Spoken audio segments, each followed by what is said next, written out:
तो hello teachers, आपका स्वागत है आपके ही चैनल योर ऑनलाइन एजुकेटर पर। आप देख रहे होंगे कि हम तीन तीन वीडियो हर विषय की हमने डाल दी है। अभी मैथ की स्टार्ट नहीं की गई है, क्योंकि मैथ की जब करेंगे तो सीरियल वाइज सारी वीडियोस डाल देंगे हम। उसमें कोई ज़्यादा टेंशन लेने की जरूरत नहीं है। फिलहाल हम जो 90 नंबर्स का पैडागोजी आता है उसको हम करने की कोशिश करेंगे, समझने की कोशिश करेंगे।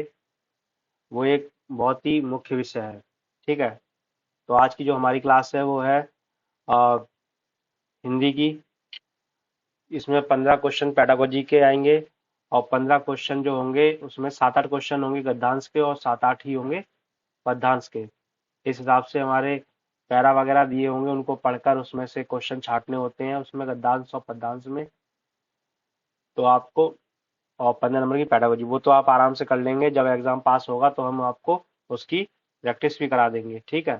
तो हमारा जो आज का क्वेश्चन है पहला, उससे हम स्टार्ट करते हैं।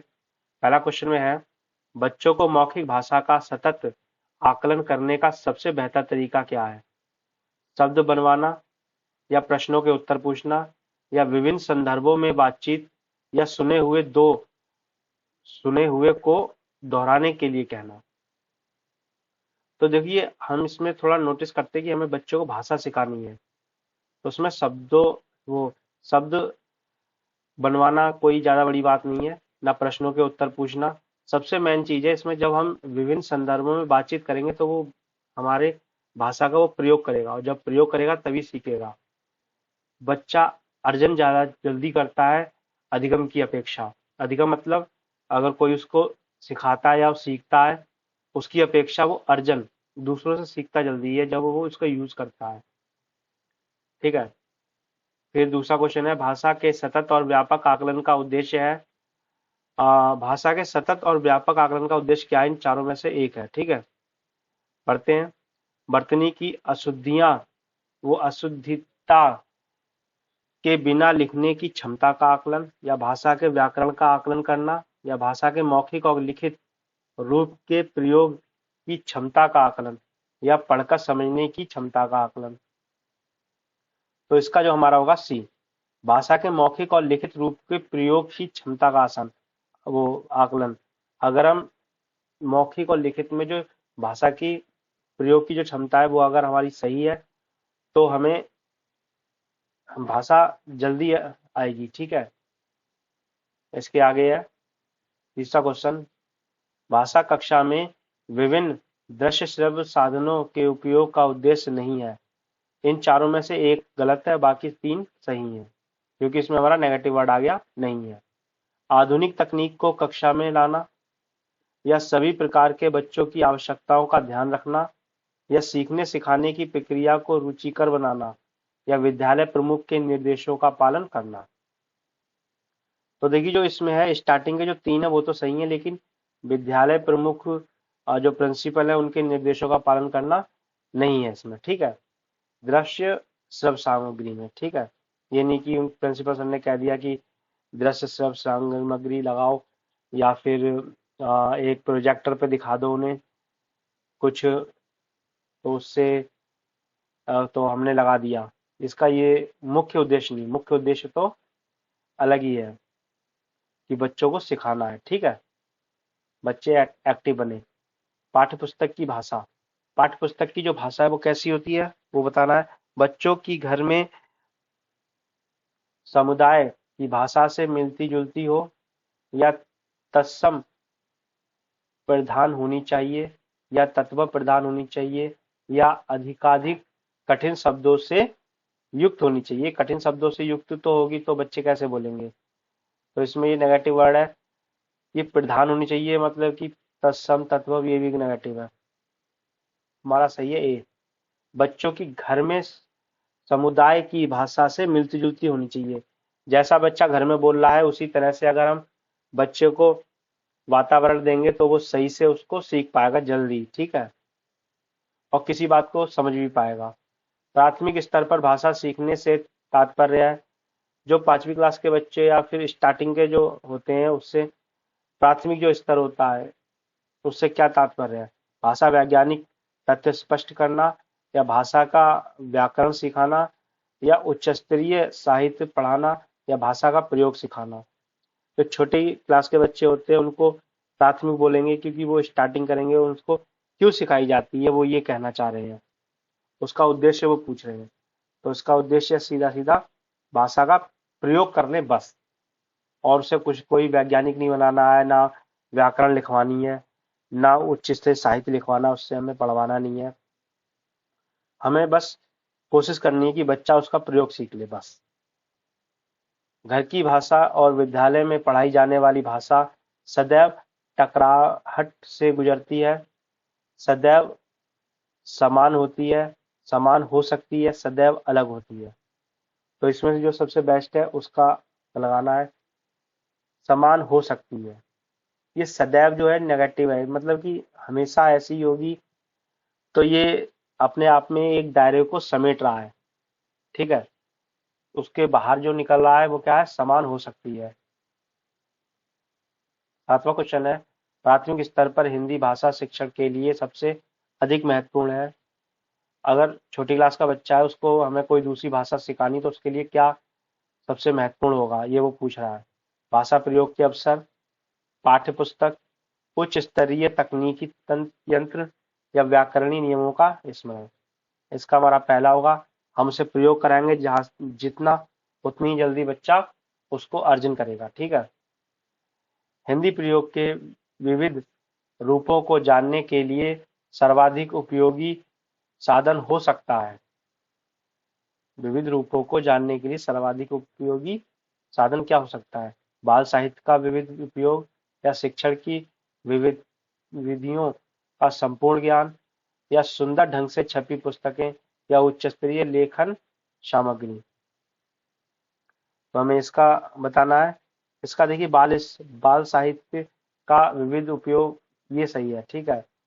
शिक्षक की विधियों का संपूर्ण ज्ञान कैसे बच्चा ले लेगा छोटा? सुंदर ढंग से छपी पुस्तकें, मतलब बढ़िया बढ़िया छाप दो आप, और बढ़िया करके कलर कर दो, तो उससे उसका भाषा सीख जाएगा क्या? ऐसा नहीं होता।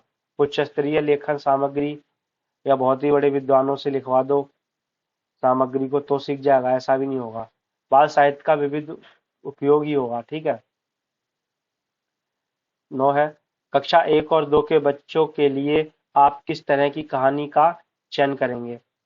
जो बहुत छोटी हो, जिसमें बहुत सारे पात्र हों, जिसमें 2 ही पात्र हों, या जिसके शब्दों, वाक्यों और घटनाओं के वर्णन की शैली चित्रात्मक हो। तो इसमें जो सबसे सही है उसकी को हम मतलब लगाएंगे, तो हमारा क्या है? डी। ट्रिक इसमें यही है, अगर जब आपको समझ में ना आ रहा, जो सबसे बड़ा है वही उसका आंसर होता है, ठीक है। 90% बोल रहा हूँ मैं, 10% में मत चले जाना। 90% जो सबसे बड़ा ऑप्शन होगा वही उसका आंसर होगा। अगर आप कंफ्यूज हैं तो देखिए, जिसके शब्द, वाक्यों और घटनाओं के वर्णन की शैली चित्रात्मक हो, भाई जो चित्र में दिखाया गया है वही आप लिख भी रहे हैं, तो बच्चा ज्यादा अच्छे से उससे अटैच कर पाएगा, ठीक है। प्राथमिक स्तर पर भाषा शिक्षण की प्राथमिकता होनी चाहिए। जो प्राइमरी क्लास होती है 1 से लेकर 5 तक, इसमें सबसे पहले आप भाषा शिक्षण के लिए प्राथमिकता क्या होनी चाहिए? केवल, जो केवल आ गया नेगेटिव है शब्द, छोड़ दो। और कहानी के द्वारा केवल, इसमें भी केवल आ गया, इसे भी छोड़ दो। बच्चों की रचनात्मकता और मौलिकता को घोषित करना, या बच्चों की चित्रांक क्षमता का विकास करना। तो आप इसमें बताएंगे, ठीक है। इसमें हमारा सी, बच्चों की रचनात्मकता और मौलिकता को घोषित वो घोषित करना, ठीक है। यहाँ घोषित नहीं होगा, मिसप्रिंट हो जाती, पोषित करना, ठीक है। ये चित्रांकन का क्या मतलब? को बच्चों को आर्ट थोड़ी सिखानी है हमें। 11 है, पढ़ने का प्रारंभ बच्चा कैसे स्टार्ट करता है? वर्णमाला से होना चाहिए, या कहानियों से होना चाहिए, या कविताओं से होना चाहिए, या अर्थपूर्ण सामग्री से होना चाहिए? तो इसमें होगा अर्थपूर्ण सामग्री से होना चाहिए। अगर बच्चा अर्थ नहीं समझ पाएगा तो उसे इंटरेस्ट नहीं आएगा। अधिकतर जो ये क्वेश्चन है वो आपको बच्चों को केंद्रित रखकर ही देने होंगे और बच्चों को बचाना है हमें किसी भी कारण से। 12वां क्वेश्चन है, भाषा के बारे में कौन सा कथन उचित है? भाषा अनिवार्यतः लिखित होती है। भाषा एक नियमबद्ध व्यवस्था है। भाषा व्याकरण का अनुसरण करती है। या फिर भाषा और बोली में कभी भी कोई भी संबंध नहीं होता। तो इसमें चारों में से जो सबसे सही कथन है वही बताएंगे हम। बी, भाषा एक नियमबद्ध व्यवस्था है। ठीक है, एक वाला ये वाला नियम जो है वो हटा दो। भाषा एक नियमबद्ध व्यवस्था है। प्राथमिक कक्षाओं में दुनिया की रोल प्ले भूमिका का उद्देश्य होना चाहिए।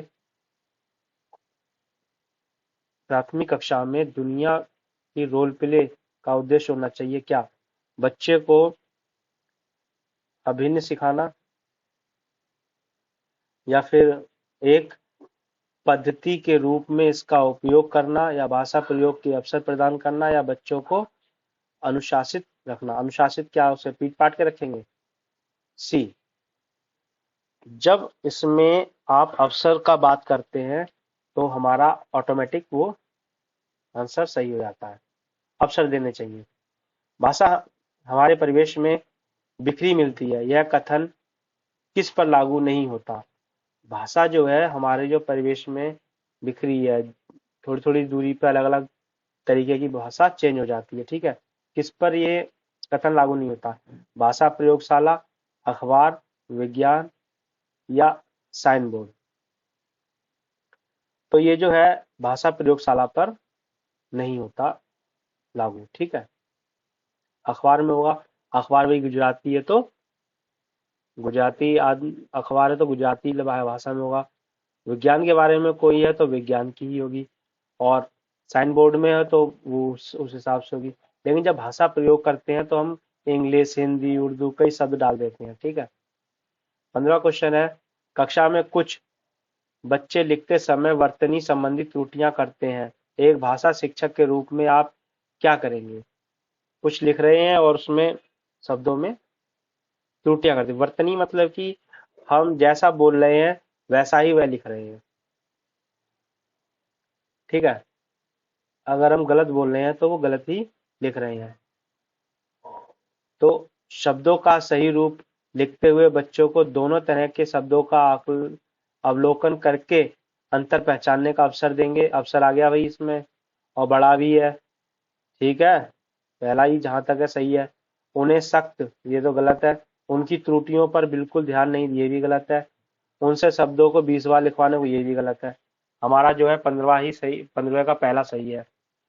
तो इस तरह से हम इसको भाषा की जो क्लास है आराम से कर लेंगे। 30 में से 30 आ जाएंगे, कोई दिक्कत नहीं। मेन चीज है जब आप एग्जाम में बैठे तो आप बिल्कुल भी प्रेशराइज ना हो। ऐसा ना हो कि आप बिल्कुल ही प्रेशर में आ गए और सोच रहे हैं कि अब कैसे होगा ये पेपर। ठीक है, तो अपने चैनल को लाइक करें, सब्सक्राइब करें, बेल आइकन को दबाएं, शेयर जरूर करें। Thank you.